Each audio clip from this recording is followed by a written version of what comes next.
बिस्मिल्लाहिर्रहमानिर्रहीम। नए साल के हवाले से बहुत से लोग सवालात पूछ रहे हैं कि ये इसको मनाना या इस पे एक दूसरे को मुबारकबाद देना कैसा अमल है। तो इसमें पहले भी बात कई दफ़ा कर चुका हूँ, मैं उसका ख़ुलासा बयान कर देता हूँ कि ये कोई खुशी का मौका इसलिए नहीं है कि आपकी ज़िंदगी में एक साल कम हो गया, आप मौत के करीब हो गए, तो ये किस बात की खुशी मनाई जा रही है जो बिल्कुल अकल से बालातर है ये बात। हाँ, इस दिन आपको सबक होना चाहिए, एक एहसास ज़िम्मेदारी होनी चाहिए कि हम दुनिया में जितना टाइम लेकर आए थे उसमें हमारी ज़िंदगी मज़ीद कम हो गई है। तो अब तक कुछ नहीं किया, तो आओ हम मिलके तजदीद कर लेते हैं कि भाई पुराने साल जितने गुजरे हैं वो तो सारे ख़राब गुजर गए, अब हम अज़म करते हैं कि ये वाला साल हम ज़रा अच्छा गुजारेंगे। इस किस्म की कोई अगर तहरीक हो या इस किस्म की याद दहानी एक दूसरे को कराई जाए तो ये तो कुछ इसकी तो कोई लॉजिक बनती है। ये लॉजिक कि भाई एक साल गुजर गया तो लोग कहते हैं चूंकि खैरियत से गुजर गया इसलिए हम खुश हैं। तो भाई जो चीज़ गुजर गई उस पर थोड़ी खुश होता है इंसान, फ्यूचर को देख के खुश होता है ना। गुजर जो गई वो तो चाहे खैरियत से गुजरे या तबाही में गुजरे, जो गुजर गई ना। किसी ने कहा है ना कि गुजर गई गुजरान क्या झोपड़ी क्या मैदान। जो चीज़ गुजरने वाली थी वो तो गुजर गई।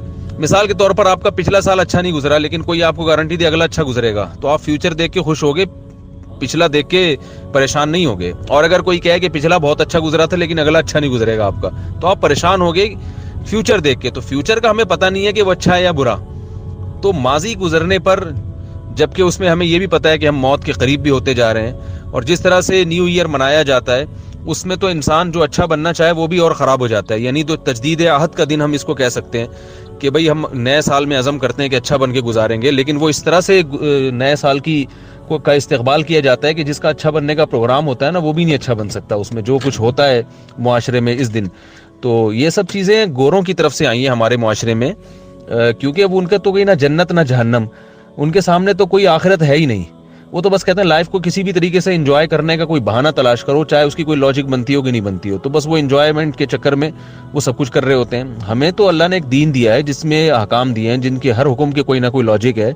खुशी के लिए भी कोई लॉजिक है कि भाई रमज़ान के रोज़े रख के तुमने एक बहुत बड़ा मुजाहिदा किया है, वो रोज़ों की तुम्हें छुट्टी दी जा रही है, अब तुम्हें खाने पीने की इजाज़त दी जा रही है, तो लिहाजा ईद का दिन है आज हमारे लिए। इसी तरह बकरीद में हम कुर्बानी करके अल्लाह को खुश करते हैं, तो एक सवाब का दिन भी है, गोश्त भी होता है उसमें, तो उसमें खुशी की कोई लॉजिक है।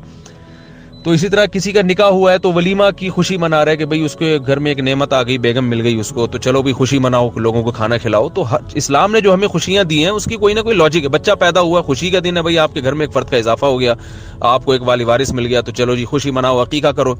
तो इस्लाम ने हमें खुशियों की मनाने का भी एक दिन दिए हैं, बताया कि इस दिन खुशी मनाओ, तो वही हमें उसी पर इक्तिफा करना चाहिए। तो ये गोरों को हमें हर चीज़ में फॉलो करना ये गलत है। अल्लाह ताला हमें इस्लाह की तौफीक अता फरमाए और ख़ास तौर पर हमारे नौजवानों को सीधे रास्ते पे चलने की तौफीक अता फरमाए।